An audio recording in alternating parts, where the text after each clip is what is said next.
Orain 4 urte inputatu zuten ustelkeria kasuan. Hala ere, Ana Matoren senarroiak Genova kaleko egoitzan lanean jarraitzen zuen. Lanean eta alderditik kobratzen. Gaur arte, PPk atzera pausoa eman, ha dejado de prestar servicios en el Partido Popular a partir de hoy.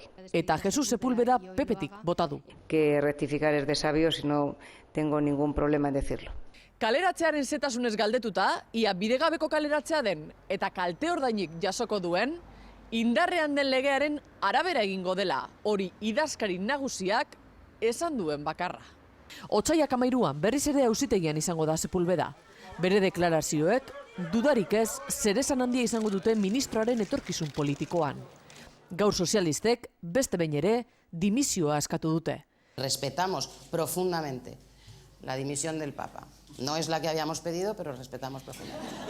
Baina mutu jarraitzen duen ministroak, gaurkoak irudi hauek, Genovaren eta Moncloaren babesa izaten jarraitzen du.